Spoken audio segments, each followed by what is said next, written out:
Hello, Hoonians, and welcome back to the third channel, The Weird Side. Ooh, it's not Halloween, no. And why the spooky noises? Who knows? We're back with more interviews, so that's good. So if you wanted to see more of my interviews, check my other channels. But if you stay tuned the 12th, 13th, and possibly 15th, then you might see more of me chatting to more famous people, because that is what I do as a habit. It's just a daily life. So today, we shall crack on. I've got a very special guest, right? I tell you, he's very, very special. He's probably done one of these earlier. It's the one and only Richard Marson. Hello there. So we'll start at the very beginning. Because Julie Andrews won't shut up and keep on saying it's a good place to start. I have to agree with her, or else she'll probably hit me over the head. How did you get into the entertainment industry from the get-go? I really wanted to be in TV from a very young age, and my dad took me to London Weekend Television. He was a lawyer and did work for them sometimes. And in the pre-safeguarding era, you could take your kids to work, and he would just dump me in a studio. He'd tell the floor manager and just say, keep an eye on him, and he'll be good. And I usually was quite good.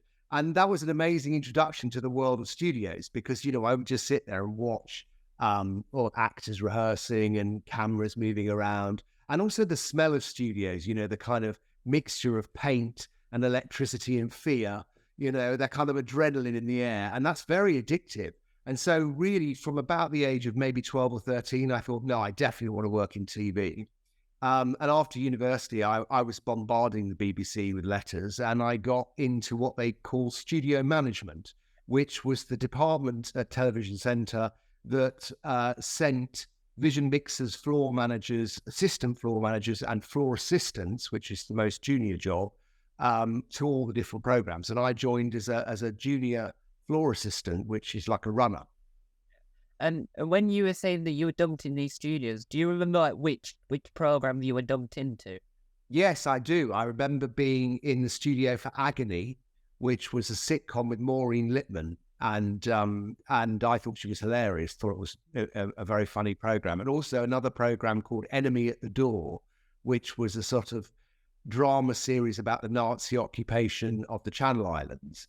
And there was an actor in that called Simon Cadell, who was very nice to me. He came over and had a chat. You always remember the people who were nice to you. John Alderton, who was a big star in those days, he took me to the loo. That sounds dodgy. I mean, I needed to go to the loo, and he took pity on me and showed me where to go.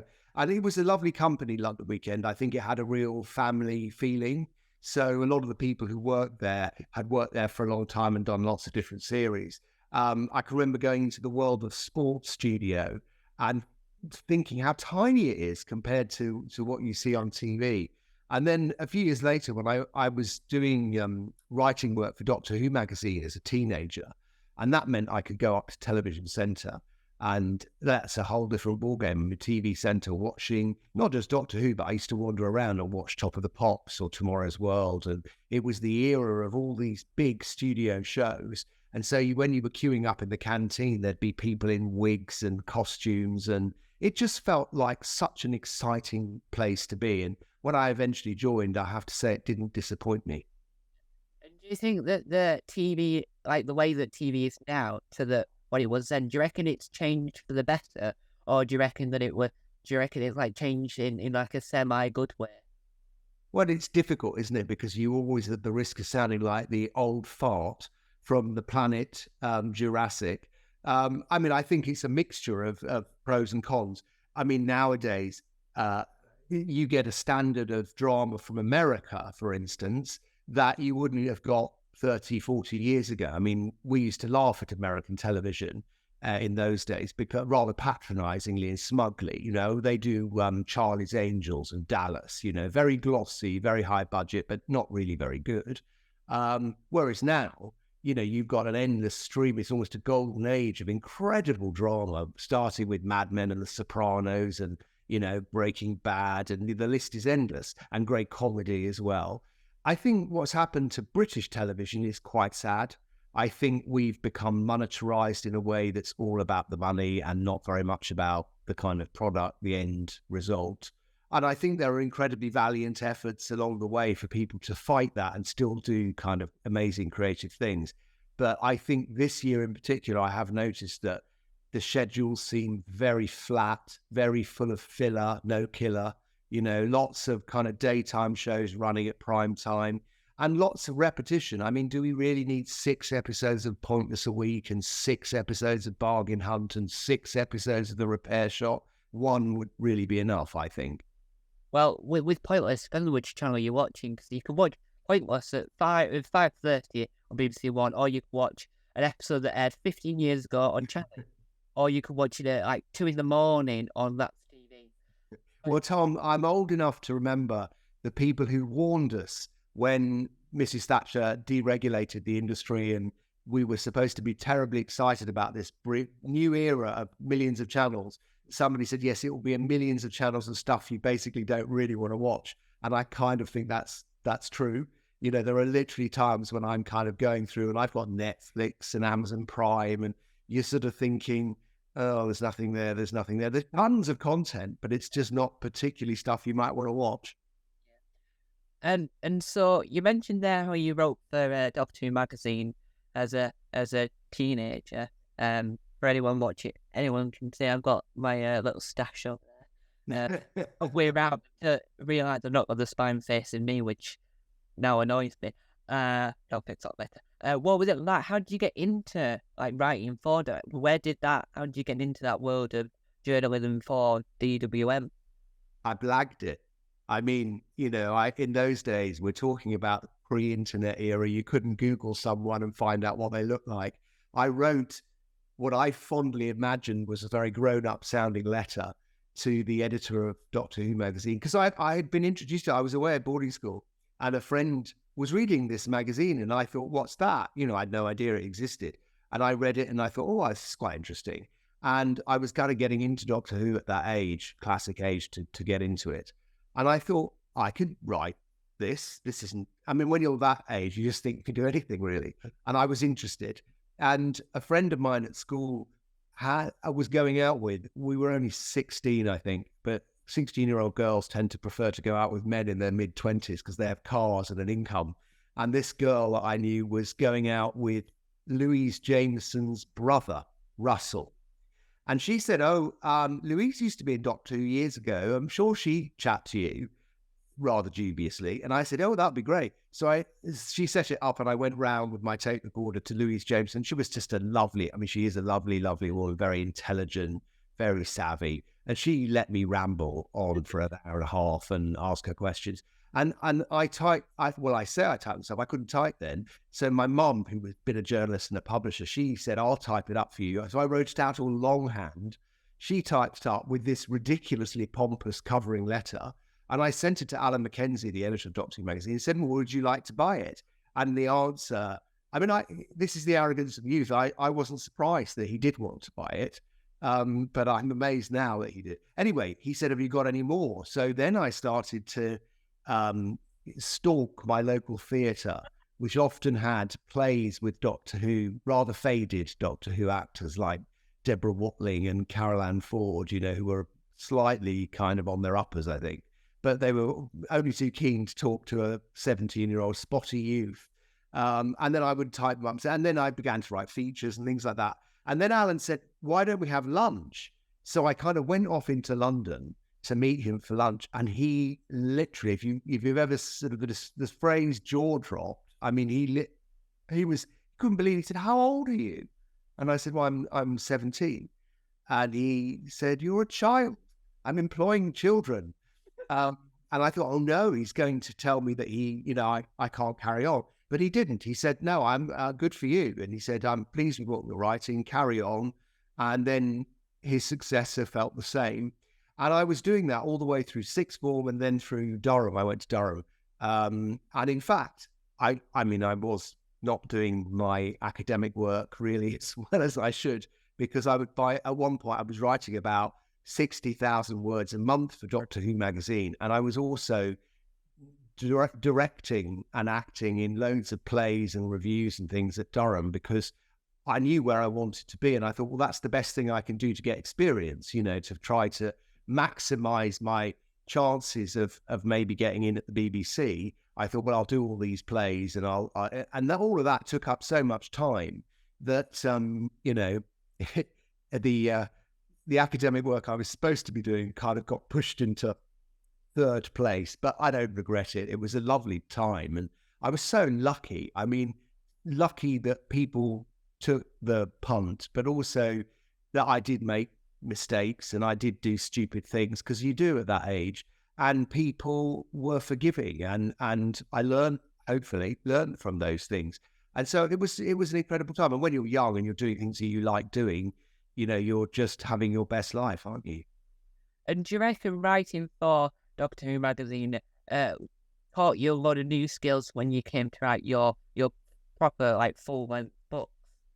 I think any form of writing, I think if you want to write, whether you want to write factual or fiction, I think somebody once said, didn't they? I said that the main thing is to write. Whatever you write, just write. And even if you throw it away at the end of the day, the more you write, it might be in here. You'll have heard millions of people say, oh, I've got a great story or idea for a book. But getting it from here onto a screen or a page is another matter. And I think the more you write, I mean, I wrote oceans of garbage and still can.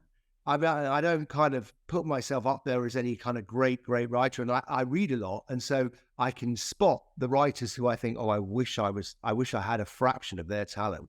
There are writers that you read in the area. I'm talking particularly of biography, and you think, oh, they just have a way of. There was a woman who wrote a biography of Charles Dickens that I read, and she sort of brought him back to life. It was such a clever piece of work, and I would really love to be able to write that well. But I think the main thing is you just have to keep doing it. It's like anything else, comedy, acting, writing, painting, any creative interest or skill that you have. The more you do it, I think that's definitely a bonus. That's definitely going to help you, and it might not necessarily make you get better. If you're a rubbish painter, you might just paint for pleasure.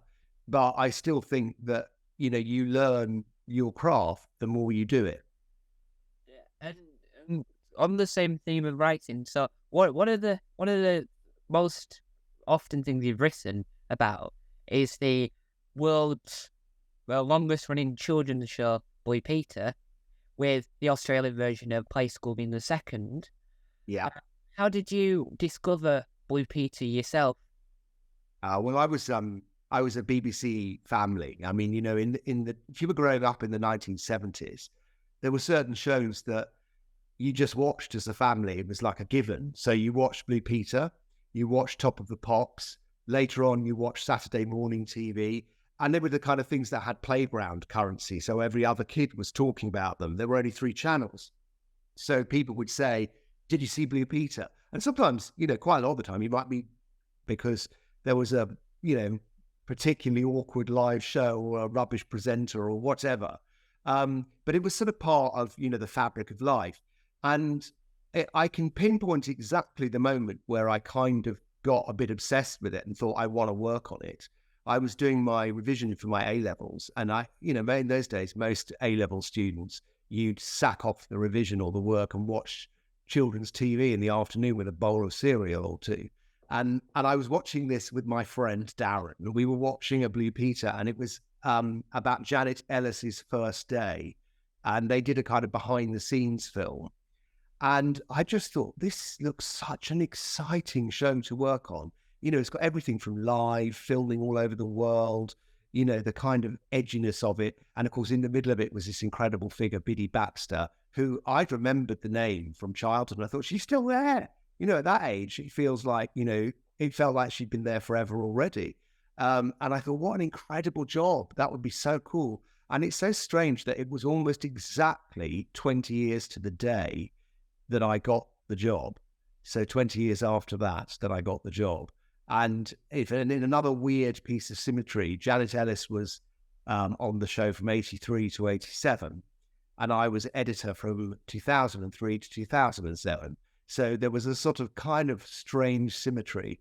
But, Blue Peter is just the best job in the world, like certainly if you get to do what I did on it, because you just never a day is dull, never a day is the same. And sometimes they're horrible and you have loads of drama to deal with or stuff that you could do without. But many, many times you were literally pinching yourself and thinking, I can't believe I'm in the roof spaces of St. Paul's Cathedral, or I've just met the last living survivor of the Titanic, or I'm about to go on and explore the sewers underneath Vienna, or whatever it was. There were so many things where you are climbing the Golden Gate Bridge in San Francisco, things that I would never do as an ordinary person. And also the camaraderie. It was like a family, so like in my era, we, the presenters and the key production team, we all got on really well. And I don't really understand. It must have been horrible. I know in earlier years, sometimes the presenters didn't get on with the production team, and that must have been very difficult. But certainly in my time, we all got on pretty well, and that was a big bonus. And you mentioned there that you used a word that was used a lot when they were talking about the rival. You said edgy. So I don't know if I'm using no, but there was another program on ITV called Magpie that was claimed to be the edgy version. 1 for sorrow, 2 for joy, 3 for a girl, 4 for a boy. Very groovy title sequence. That is correct. Would you say that Blue Peter was more edgy than Magpie? Because I remember them washing a gorilla in a bath. Rather edgy, in my opinion. Well, I don't know. I mean, to be honest, if we're talking about, the tabloids will always tell you, so will the internet, Magpie was cool, Blue Peter was square. The truth is, I mean, I've looked at tapes recently of Magpie. They're both pretty square. I mean, they're both soundly middle-class propositions in which they're pushing information. It's basically trying to teach children stuff, whether it's cultural, artistic, historical, whatever. And I think the presenting style of Magpie was a bit looser sometimes. But having said that, as I point out in the book, Billy Baxter cast 2 northern men at a time when there were no northern accents on mainstream TV shows. Everybody spoke like the Queen. And, Valerie Singleton spoke like the Queen, but later female presenters didn't. And on Magpie, they were pretty posh. Susan Stranks was very posh. So I think there was really quite a level playing field. There was more money on Blue Peter. So Blue Peter could do more things and do them in, they had a bigger studio. They just had a bit more scale. I think any live show has an edge because something can go wrong. And as we know, when things went wrong on Blue Peter, they really, really massively went wrong. The famous clip of Lulu the elephant defecating all over the studio, the joke about that, of course, is that wasn't a live show. That was a pre-record. And in fact, if it had been live, they would have long since faded out the end of the show and you wouldn't have seen all that. But because it was so funny, they decided to keep recording and cut something from earlier on in the show so that the whole of that could be shown. And I always think that's funny. People show that as an example of live TV and it wasn't. Oh, that's how I got my purple Blue Peter badge. Oh, yeah. I wrote in and I don't know who was reading this saying, we'll just give him the badge. I just thought my favourite bit was the elephant letting everything just hang about on the floor. I mean... Oh, they took it very seriously, Tom. There is still, I think, a whole team of people whose job it is to read the letters and the emails and the postcards and work out whether they think a badge is deserved. And of course, they can check on the system to see if you've already won a badge, in which case you get a different color badge. And I see you're not wearing your badge, which clearly is a shocking omission. Well, I keep them very safe. I'm one of those people. I'm waiting to get one of those like Mickey take of the gold box. Oh yeah. Get a shrine. Just get a Blue Peter shrine. I think that's a very good idea. I fully support that idea. You always need a Blue Peter shrine in life. But Blue Peter is one of those programs that when I was younger, I don't sound like I'm really old, but I'm not. But when I was in primary school, it was around the time when I must have been in the forefront of talking about Blue Peter because I'm the only one that was whittering on about it more than anyone else. But I was around. One of the greatest moments was when they chose the Blue Peter presenter live when they did that whole contest, which I still think they should have done again. it was a missed opportunity.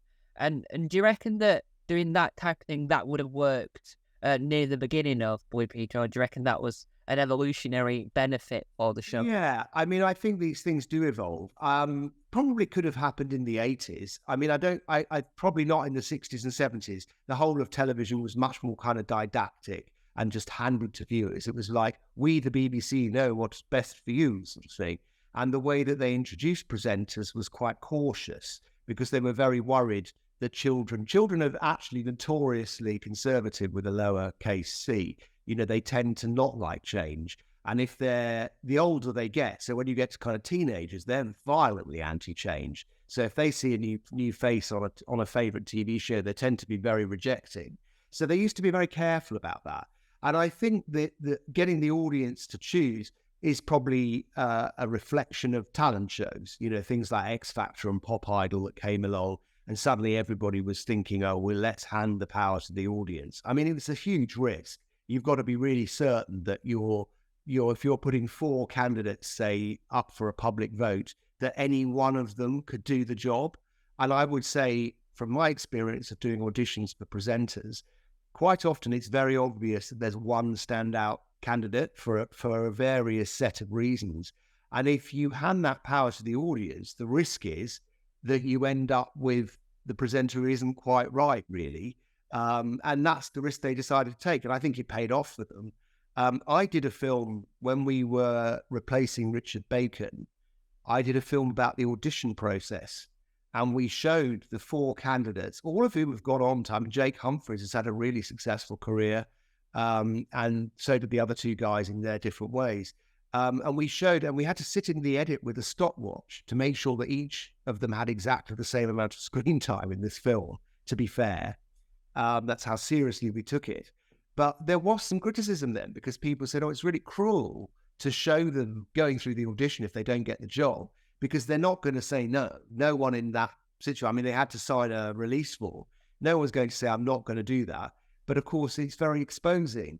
But then, you know, the next step is you put the whole process on television and you say to the audience, how much crueler is that? You know, it's literally a likability contest. So I don't know, there are definite ethics around it. There were ethics around, we did a very big competition with Doctor Who to offer a child a part in Doctor Who. And the boy who won is now a very successful actor in LA. He's in Outlander. He's done fantastically well. But we auditioned all the final set of kids came to the Globe Theatre in London. I was one of the judges, along with Andy Pryor, the casting director of Doctor Who, and Annette Badland, who'd been in the show and was a fantastic actress. Anyway, we found it really, really difficult. The standard was high, but the hardest thing was telling a child of, 11 or under that you're not going to choose them. They can sort of hear it. They think, oh yeah, we say you did really well to get this far, but obviously we're only going to choose one winner, and you can see them all nodding, but they think they're going to be the winner. And at the point where you have to tell them that actually they're not, and then the tears come and they feel it so complete. For me, that was one of the nastiest moments of the whole 10 years I was on Blue Peter, because I felt it was a mistake to raise their expectations in that way. All right, it's hard enough if you're an adult going through an audition process. But I think if you're a child, you don't really have any defenses. And so I found that I wouldn't have done that again. And we did, in fact, talk to Russell T. Davies about, and he very kindly said, well, we can offer some runner-up. So I can't remember if it was 2 or 3, but we were able to offer some of the other kids supporting artist work on it. So at least they got something out of it, and it was slightly less uncomfortable. But the point is that you are putting yourself out there when you audition. It's a very personal, very painful process. And if you've got cameras on you covering that for an additional entertainment thing, then you've just got to bear in mind your responsibility to those people. And so one of the things you've done very recently, and the exact date of recently is the 3rd of July, because I know that for a fact. What was it? What was the process like to write a book all about the legendary Biddy Baxter? Well, it it had been thought about for a while. I was very hesitant at first because Biddy is, as anyone will tell you, a very powerful force to be reckoned with. And I had, when I first talked to her about it, I don't think she was very keen. She's a very private person. And there were reasons for that. Nothing scandalous, but just she's a private person. That generation tend to be. The same generation as my parents. They were brought up in the era of reality TV, where everybody within minutes of meeting is telling you their innermost feelings and wearing their heart on their sleeve. You know, Biddy belongs to a generation where that's bad manners and that you keep things private. However, she was fully retired, no longer likely to be going out there and doing TV and things like that. And so I think there was a realization that if anyone was going to do it, I would be quite well suited because I knew the show inside out. I knew Biddy. I mean, that of course was the difficult thing for me because I had to always keep this line about, well, do I put that in? Do I not put that in? I think I say somewhere that Biddy is someone who inspires love or loathing. You know, there's no one who's in between about Biddy. People either adore her or they really don't like her at all. And you've got to reflect that. And then Biddy's tough, you know, like she's been, you know, she didn't get to where she was and stay where she was without having an inner steel. So I wasn't too worried about, you know, she can give as good as she gets. And the people who were historically her enemies, who are quoted and featured in the book, well, she wouldn't be surprised by any one of them and she would be able to give her own view back. So it was just a case of also thinking, Tom, we're at a stage now, if you don't do the book now, it'll be too late. It was the same with Verity Lambert and John Nathan Turner to some extent. You know, their contemporaries, the people they worked with who knew them, and particularly if you go back to their sort of childhoods, they're all dying like flies, you know, because inevitably, you know, life goes on, time moves on, you know, and so I felt like now was a good time. And in fact, 3 of the contributors, since I started doing the interviews for the book, 3 of them have died. So, you know, it does show you that to get those people's first-hand accounts of what it was like, we're slightly running out of time. And it's like with a lot of like people that need the one their life story to like things like Agatha Christie is another good one because what's interesting about hers is that she wrote it herself. And then for some miraculous reason, as this audio book, there's official recording of their audio. And so stories like that need to be told because people want to know about their life, people want to know about how all these things come about. So it's good that these books are out there, and it's good that you spoke to the person directly, and so it's so that no lies are out there. It's all the truth because now it's I mean, I don't know about that. You've got to always bear in mind that people are generally giving you their best version of themselves. So when you do a biography, I always think it's the simple thing that you're prosecution and defense. So therefore, you're trying to interview as many people or research as many perspectives as you can so that you get to the point where the reader can be the jury. They can decide, do I think that this was the right way that Biddy played things here, or do I think this? And, you know, occasionally I would offer my opinion too. But I think the more voices you have and the more access to the actual documents from the time, that's very important too, that you don't, you know, people will very quickly forget and fudge and, you know, for instance, presenters were always complaining, oh, we were terribly paid. Well, I actually got out all the contracts and looked at what they were paid and translated the money. And, well, was it terribly paid to be paid the equivalent of £115,000 a year? Most people would be very happy with that income. It wasn't what you'd be getting if you were presenting on ITV, but that's a different job. You know, if you're doing a children's program, you would never be paid what you get paid for primetime shows. And any agent would be able to tell their artist that. So you needed to debunk some of those things. And I think, again, truth lies somewhere in between several accounts, usually. And also one person's truth is not the same as somebody else's. Like, you know, I came a cropper, you know, at the BBC with a couple of people who I'm never going to, you know, if you interview me about some of the management who were around in my time, I won't have very good things to say about them ever, you know, and I can back it up with examples and reasons. If you interview them, they might well say, oh, that Richard Marson bloke, he was a nightmare. I mean, I remember one of my management people saying to me, "You're like a Rottweiler. You're like a Rottweiler at the door of Blue Peter. Every time we try to do something, tear it up a bit, you're in the way trying to stop it." I thought that was my job. In my view, they were like vandals who were trying to kind of pull the show apart. I mean, I got ridiculously too close to it. It is, Blue Peter's like a kind of cult. If you're going to work really successfully on it, you really live, breathe, eat, and sleep it. I think Doctor Who's probably the same. There are other shows that are the same. Some of the soaps I will get the same because people are so immersed in it, and you lose any kind of external perspective.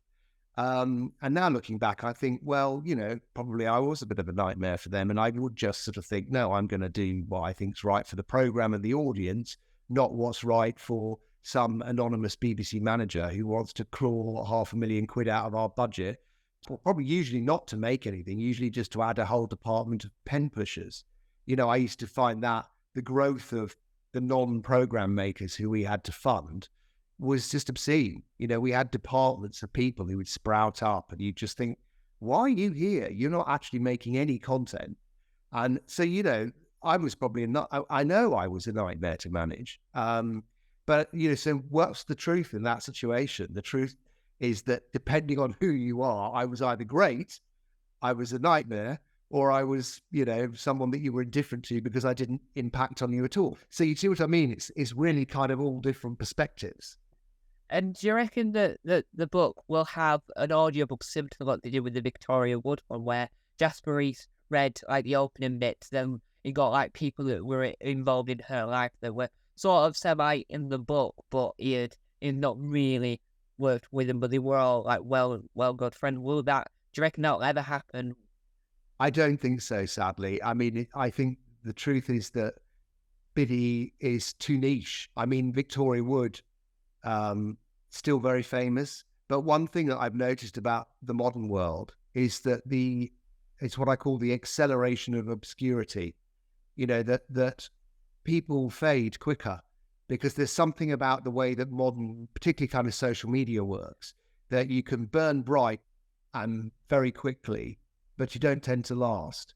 So, the people who are going to pay for that, it's quite a tricky. I mean, I'd love to do it. Don't get me wrong. I think it would be fantastic. And the one I thought that would have been best would have been the John Nathan Turner one, because a lot of the people were still alive, and you could certainly get a Tim Treloar or somebody else to do a John Nathan Turner impression for his quotes. But that had its own controversies because there were people who contributed to that and knew what they were doing and who subsequently sort of pretended that it was like, oh, I didn't really know what I was getting involved with and blah, blah, blah. Because I think, to be fair, I think they felt squeamish about some aspects of him and things that they were talking about, but they didn't really want to own that. So what they said was, oh, there's this scandalous biographies that's just raking the muck and trying to kind of, stir things up. And I thought, well, yeah, but you didn't have to do the interview.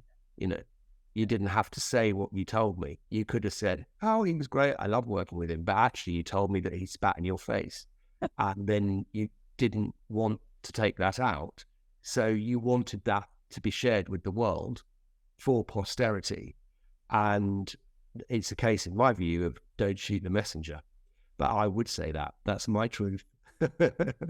And so, speaking of the man that is John Nathan, why did you write so many books on this one man? I only wrote one. I mean, what you got was there were 3 editions. So what happened was we did a hardback and a paperback, and I had hated the original title. I didn't want to call it what it was called, and that was a throwback to the original publisher who pulled out at the last minute because they wet their knickers at the thought of losing all their convention guests. So 1 or 2 of them had said to them, this book sounds terrible. We don't want to be involved in a company that, and so that literally at the 11th hour they pulled out. Okay, fair enough. But we had wrangled about what to call the book, and that was what we had settled on. And so the next edition was an opportunity to give it a different title. I just talked to the publisher and said, it feels a bit like, should we offer some extra added value? Shall we put something else in rather than it just being the same book with a different title? So we put different photos in, and there was an additional chapter, which was about the making of the book and the kind of furore around the launch of the book, which was sort of interesting in itself. It was like a sort of separate but related. It showed you again how modern media works and how, one little thing will get blown up and, people will range on either side of a position and pronounce their view. And so it was kind of interesting to chart that and helpful because I keep a diary. So, I could kind of compare. I had the chronology, I had, so we did that. That seemed to work quite well. But then when the new publisher took it on, and that was some years later, so this was the most recent edition, and I said, well, why don't we do a kind of where, checking in with people 10 years on, what do they think now about John Nathan Turner and his legacy? And also, I didn't want to reprint the thing about, the kind of immediate, because a lot of that was quite kind of, there was quite a lot of nasty stuff in there, really. And it felt like that belonged to then. That had been said and done, and let's move on and let's shift the focus back to the man that the book was about, i.e. John Nathan Turner. And he has had I'm really glad that he's been sort of rehabilitated in a lot of ways. I mean, he was a fascinating character, and some of his behaviours certainly wouldn't fly now, but, he belongs to his time, like Verity, like Biddy. You can't take people out of their era and judge their actions without thinking about the context of when they lived. And so not only have you written and worked with Peter, you worked on another children's show that started the year before I went to high school. So I was in. You feel so old. So it was in the summer. I think it must not exactly. It started in 2014. And I started high school in 2015. So it must have been in the. Well, we shot it the year before. So we were always, of course, shooting a few months in advance before. So you're talking about our school. Yes, I was going to get to what was it like working on the phenomenon that in our school, the recent series has annoyed me slightly because for anyone that doesn't know, the premise is basically a teacher that in the program does the voiceover, not Diana Morgan, who's not attached to the school. The name of the school is mentioned, and in the latest series, it's never mentioned at all. So what was it like working on our school? Oh, it was a joy. I mean, I'd still be doing it now, but sadly the BBC can't afford it. It's an expensive show for them to do. Factual tends to be the Cinderella part of children's, because if they're going to spend a lot of money spending it on drama that they can repeat a lot, where they've got a channel, they've got all those hours to fill. So Mallory Towers, although it's very expensive, they can show it endless times. And also kids like watching it over and over again. With our school, we had a very good run. I mean, I was doing that for nearly 10 years. And we had 2 spin-offs. We did our boarding school, which was where we took loads of kids from the different schools to a boarding school, actually my old school, in the middle of the countryside. And we were going to do a second series of that. We'd started shooting it, and then COVID happened. And we hoped we were covered by some insurance. So we hoped we were going to be able to pick it up about 6 months later. But we just couldn't make it work. And it was sort of heartbreaking because the kids had all been chosen. And so we had to go back to them and say, I'm really sorry, it's not going to happen. And particularly for the ones where we'd already been filming their kind of backstory in their homes and things. So that was the saddest thing about our school, was that series that didn't happen. But the idea of kind of going around the UK and doing fly-on-the-wall cameras in an ordinary school, and just following year 7 and year 8, it was my thought that if we were carrying on, we had to bring in another year group, because otherwise the stories would be too samey.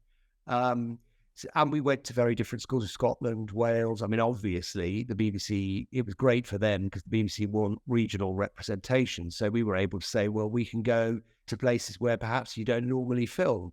Certainly we did that in Wales and Birmingham.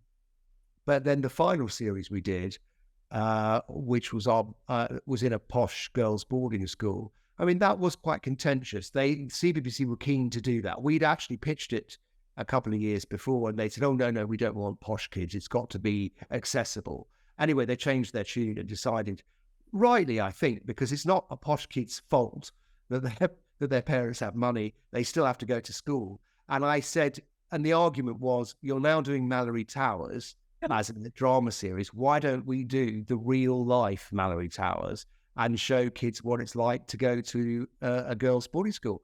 And we obviously wanted, our hope was to do a boys' boarding school the following year, but they decided that was too much money. And then they were interested, and in fact, at various points have been interested in doing Our School USA, where we were going to go and do a middle school in LA and do, because kids love American culture, and show what the kind of parallel experience. And one of the ideas was that we would take a child from the UK over who was going to LA. And we wouldn't just do it. We wouldn't just choose a random child. We'd find someone whose family were relocating and follow them, an ordinary English kid going to an American middle school is what their equivalent is, but preferably one that fed into high school. Now, that was a great idea. The BBC loved the idea, but that would have been even more expensive. And we looked for co-partner money, and it's just impossible. Kids shows just don't attract finance unless they're dramas that you can, sell internationally. When they tried to occasionally market Our School to other countries like Brazil, I remember they thought it was a drama. They thought the kids were actors, and they didn't really understand the concept that it was actually real children doing in a real school with real teachers and doing real stuff. And it was wonderfully challenging, Tom, because we wanted it to be as truthful as possible. But obviously, for that audience, there were areas that we filmed or we caught on camera that you just couldn't go into because of child protection, because of all of those things.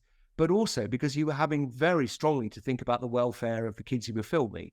Because it's all very well saying, 11, I'm happy to be filmed. How do you feel when you're 18 and that stuff is still being, people are still clipping it and sending it to your family or making comments about it? And also family circumstances can change. Like we had some cases where parents would split up and, it would be tricky. That would be like what we always said to them was, this will be a time capsule of this period in your life. And you will be able to show your children, your grandchildren, what school was like for you and how you were at that age. And we did a series of catch-up programs at various points, which I loved doing. I just thought we should carry on doing them. And I kind of still think we should, because, they'd probably be more interesting for an adult audience. But it was a joy to do. And I really believed in it. And in a way, it was as vocational as doing Blue Peter. And I do think that the catch-up programs worked really, because I quite liked the cherry on the cake was when you had the kids from the first series that I'd watched when it had aired, and you watched what GCSEs they got and how they went on and left in year 11, and that was the greatest bit. And I also liked the one where they did, I can't remember which series, it was a crossover one where you had both two schools from, I think it was like the two series before either of them, and they merged. Yeah. I mean, we always tried to kind of think of a slightly different spin. So, and of course it had to depend on the school. The schools were amazing. They were very on board. The school that was the most reserved was in Glasgow, because the head teacher she was very welcoming for the series that we did, but she didn't really want to carry it on, so it was greatly to her credit that she said, yes, you can do this one spin-off, but we had to work around what was available. It's like she said, yeah, you can feature the kids that you filmed before, but I don't want new kids in it. I don't really want any members of staff who haven't been established before. There were quite a few sort of do's and don'ts. And that, in the end, that inspires how you format the next catch-up, but I think they were a great idea. And I'll answer your point about the voiceover, because it was my idea to get one of the teachers to do the voiceover. Initially, everybody at the BBC was very keen to have a celebrity, because that's what you do. And I said, well, the trouble is, the voiceover in Our School needs to do more than just help tell the story. They also have to kind of give out, if you like, the public information, like, not sure that's a great idea, Tom. If I were you, I would, in other words, they need to be the voice of authority in a friendly way, which is what teachers should be. So I kind of thought, and also most teachers are frustrated actors. Most of them are, if you choose the right one, and most of all the teachers we work with were fantastic. And, once you put them in a voiceover booth, quite often you'd record for the first morning, knowing that you junk all of that, because that would be like the kind of rehearsal. You wouldn't tell them that. You would just say, let's do the first 2 shows. And once they got through their nerves and they got into the system, and then they began to enjoy it, and, having a runner, bringing them coffee and treating them nicely and all the rest of it. And then usually by day 2, they went on a roll. It's usually 4 or 5 days in the studio. And then by the end of the week, we just say, we're just going to pick up and re-record the ones we did at the beginning of the week. Wouldn't flatter them. We'd say, because you now are on a roll, you're doing it, let's nail them. Let's have them all the same standard. And then that's how we approached it. But for the final series, there wasn't really an obvious standout member of staff. I have to be honest and say, I don't have to be, I could lie and say it was all marvellous.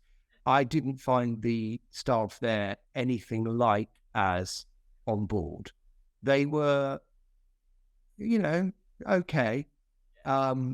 Very often they had to be, it's a boarding school. So there was a sense of entitlement. And I sometimes found that frustrating, because it was such a marked contrast to the state schools, where these teachers who were paid a pittance would absolutely be going not just the extra mile, but the extra 50 miles on behalf of their students, on behalf of their school. Whereas I very much felt it was a different attitude in the private school. It was much more a kind of, we're doing you a favour and we don't really want to bust a gut. And if it's in any way inconvenient, we're not really on board with it. And so I kind of thought, I don't really think any of you are right to do this. I thought you need someone who's really invested in it. And there wasn't that person. And so I thought you also need someone who can inject a bit of comedy, ideally. And I'm glad to say that, we brainstormed various ideas about who it would be. And she was my choice, and she was fantastic to work with. I mean, she really got it, and she was dry and witty and possibly above the heads of the audience. I mean, the problem with voiceover is every bit of research says kids don't listen to it. It's in one ear and out the other ear. Basically, if there's not something funny or engaging happening on the screen, they're not tuned in. And if you would expect that with the TikTok generation, it's kind of like, it's really hard. It's one of the reasons we dropped the running time. The original episodes were 28 minutes, I think. Then we went to 24 and a half, and eventually we were about 22. And it was because we were telling the same amount of story, but just trying to make it punchier and faster. Because every time we took it to groups of kids or we watched with kids, you'd see a dip. And by the last 10 minutes in a half hour, they'd really lost interest. Whereas a 20-minute watch was just about right. That felt to them like watching a movie, because most of the things they're watching are about a minute long at most. So, and do you reckon that the early years, so I'll say from the beginning to where the early end, do you reckon that is what inspired the education series? Because the Channel 4 sort of seemed very much... No, we were a spin-off. We were really a spin-off from Educating, because Educating Essex was first. And CBBC saw it and thought we'd like to do the same thing. And I was brought in by CBBC because the company that made Educating 2-4, which is now part of ITV, Mrs. Thatcher's great dream of all these indies, they've all now been bought up by big companies. So we're back to where we started. But anyway, 2-4 didn't really have anyone at that time who had children's expertise. And CBBC were nervous, rightly. They said there are a lot of editorial issues. There are a lot of safeguarding issues. This needs somebody who's got that experience. And it was my great luck that they thought of me and said, will you go and meet 2-4? So I went and met their creative director, who's a very funny, talented man called David Clues. Nightmare to work with, like all very funny, talented people. But he was the guy who was really one of the catalysts of Educating Essex, and this idea of putting Big Brother cameras everywhere.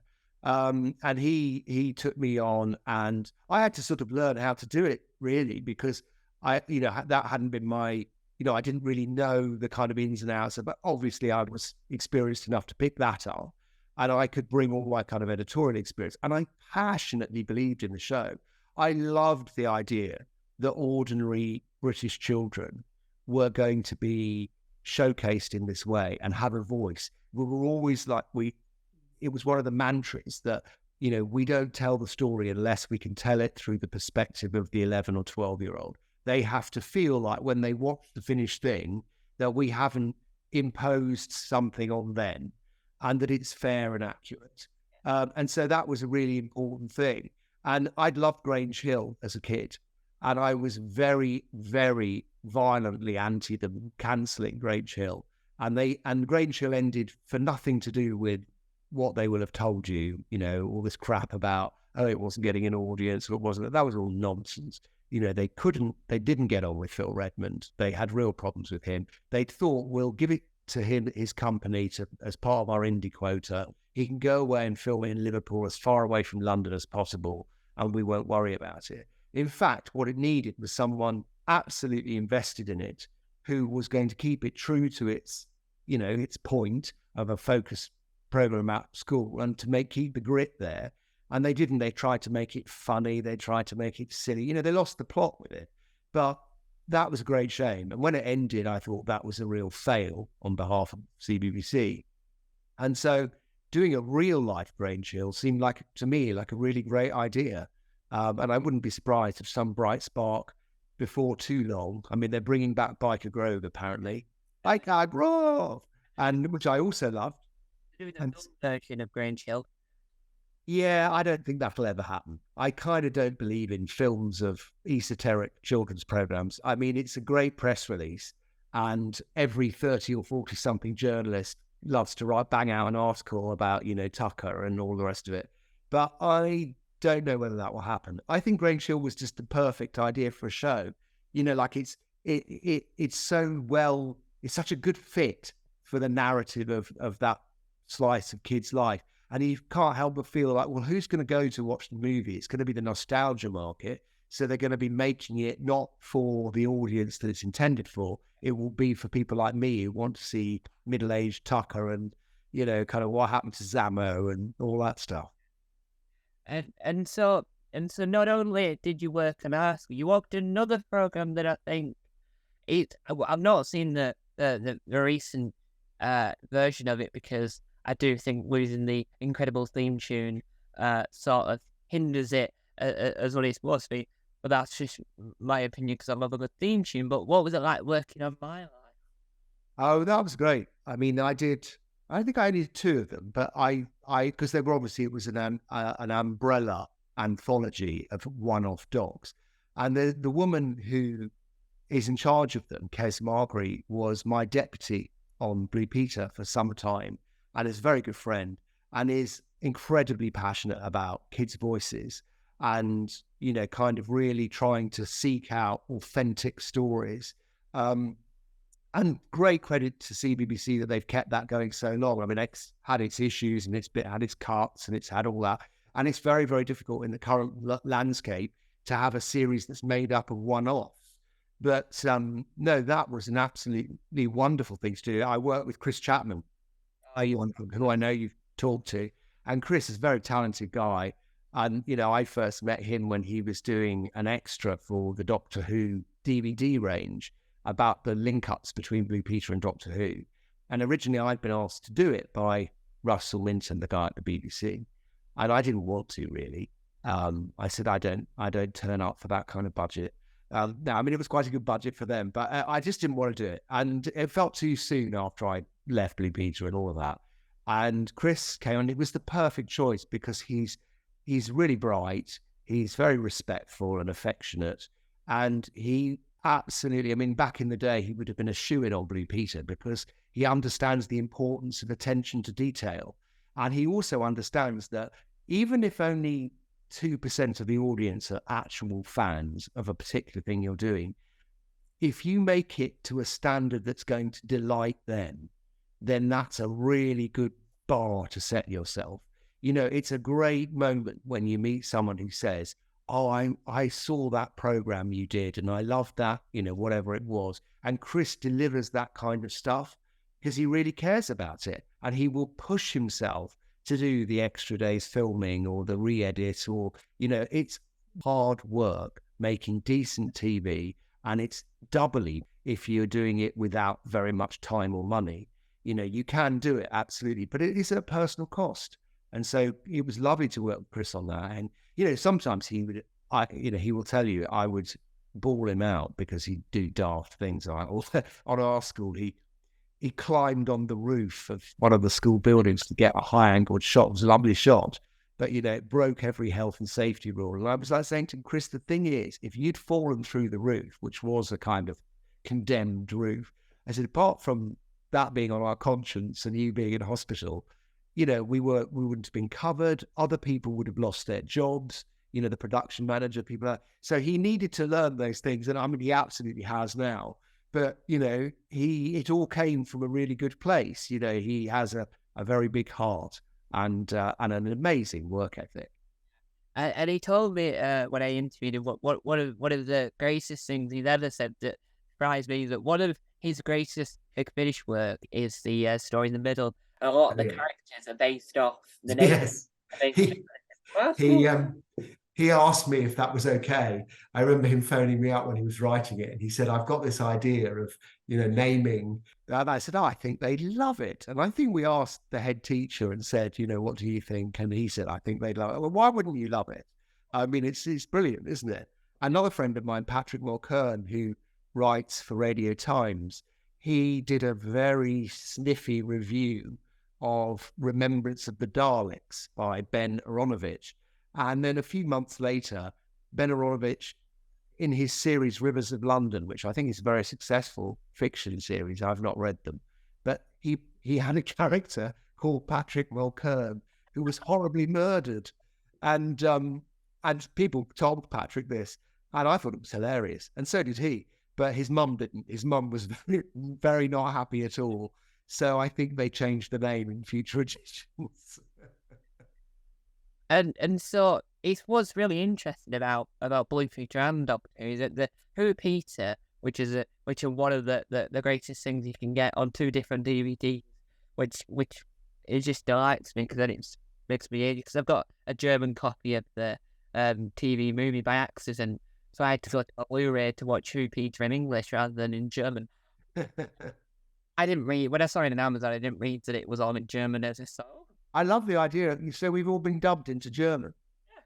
How fantastic. That's really cool. My brother, who is fluent in German, would love that. And so not only did you work on these, so whether or not sometimes say things, and sometimes I get them wrong because either the internet makes someone up with someone else's name, or what was it like working on the movie game?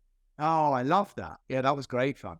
I was actually still what they call substantively a floor assistant. So I was on attachment. The BBC used to have this system where they'd try you out with. So I was on attachment in the children's department as a director, a directing assistant producer, and I'd done a series called Hangar 17, which was a studio show. And they always used to, if you came from studio management, if you'd been in studio, but they used to assume, I don't know why, they used to assume that you could somehow direct multi-camera studios. I will never forget the utter terror of the drive to Elstree, which is where we made Hangar 17, on the morning of my first ever multi-camera studio that I was directing. And I'd said to the producer, do you want to look at my camera script, which is where you noted every camera shot? And he said, oh no, if you're rubbish, I'll just kick you out of the chair and do it myself. So I didn't really feel like an enormous amount of sport. And I was doing, do you remember Dee Ream and their song, Things Can Only Get Better? Anyway, if I ever hear the opening bars of that song now, the visceral terror comes back to me. Anyway, a few months later, they said, do you want to go to Pebble Mill and do this series of the movie game? They said, you're taking over we've had a director who's done the first 4, and they've been a disaster. And so we need someone to come in and refresh it. And we've got this new presenter, John Barrowman, and he's not very happy. And it's all a bit, it needs a bit of, So I said, yes, of course. I mean, I would have said yes to anything. Directing traffic. So off I try, and Pebble Mill was a joy. I mean, it was another of those smallest studio places where the people were so helpful. Of course, with their broad Brummie accents. I remember the vision mixer was said, "I don't know what you're talking about here before." And I found it all about very entertaining. And I loved John. I mean, John was a hoot and really up for anything. I mean, every week we did ridiculous dressing up games. And so I'd say to him, what do you feel like dressing up as? And he'd say, I want to be a Mountie, or I'd want to be. And I said, okay, fine, fair enough. And so I'd cook up some ridiculous game that would involve him being, in these costumes. But the most shaming thing, I hope it's not on YouTube, was we did a Christmas special recorded in true BBC style in the middle of July in a heat wave. And it was a celebrity special. So we had to kind of dragoon whoever we could. And I was like phoning up anyone I'd worked with. So I got Howard Stableford, who I'd worked with on Tomorrow's World. And I got Trudy Ackland from The Bill. I'd worked on The Bill. I phoned her up. I got Diane Louise Jordan from Blue Peter and Tim Vincent. And anyway, we got all these presenters together and we decided we'd do a song. I always liked a bit of a song and a dance at Christmas. And that was pretty fraud. And that was because it was John. I thought, John, you're a showman, you'll love to do it. And he did his bit with his jazz hands. That was all fine. But shall we say that some of these guests were slightly more challenged in the singing department, and they did their best. But I don't think it's one that they would want to revisit very quickly. But it was great. It was a really lovely show to do. I really enjoyed it. And do you reckon that with your career, do you reckon every job you've done, do you reckon you've improved the outcome of what you've done on your end of the project every time, or do you reckon? Well, I guess that's your aim. I mean, sometimes I would be rendered breathless by the talent of somebody else. Like I would see, I've worked with other studio directors, for instance, who I would think, oh, they have such a natural ability with music, say. I always tried to be forensic about the storytelling wherever I was. I always thought, don't script a cliche, don't put padding in. I was also, I think, pretty good at producing presenters in that most presenters have got a special quality, but they need producing. If you just leave them to their own devices, they can become monsters quite quickly. And also, it's this sort of thing you see a lot of, what I call the mirthless laughter, where they're all the time. And you think, what are you laughing at? And if it's an in-joke, I'm excluded. I'm the audience. I want to be included. The brilliant presenters, the brilliant live presenters make you feel like you're part of the party. The not so good ones make you feel like you're watching them have a great life. And there's quite a few of them.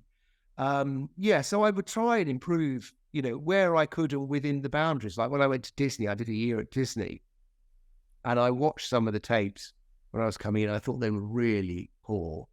And interestingly, they were produced by Mick Robertson, who'd been a presenter on Magpie, and he went and won tons of awards for shows he did on Channel 4. So it was nothing to do with him being untalented. I know what it was. It was that he figured out that Disney had, despite their incredible riches, for the domestic children's programs, they weren't that fast. They didn't want to spend that much money or time. So they would expect 10 minutes to be shot in a day. And Mick just said, okay, we'll point the camera, press, the presenter can more or less make up the words as they go along.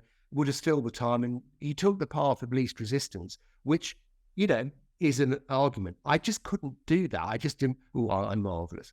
But, I just thought, at that age, certainly, I was too keen to be like, and they were always saying to me, I had an American manager called Rudy Goldberg, who couldn't have been more of a cliche. And he used to say to me, you're so goddamn BBC with your standards and you're wanting everything to look just so. And they say, remember, the point of the project is to sell the product. And, you'd get this Bible as a producer, which was basically saying, make sure every shot has Disney branding in it. Not so different to Blue Peter, really. But they were about selling toys and trips to Euro Disney. And I loathed it.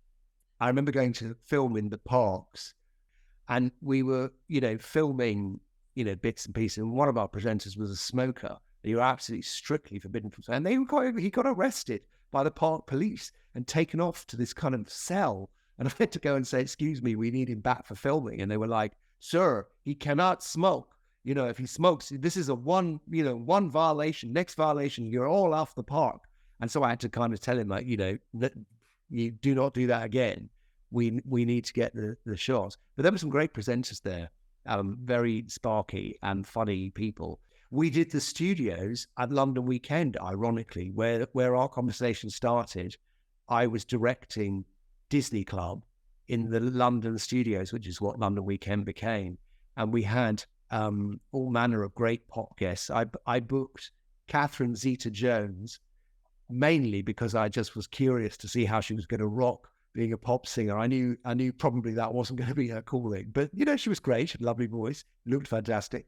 Denise Van Outen in her girl group, we booked her. We had Anton Deck as PJ and Duncan, of course. All the great Boyzone.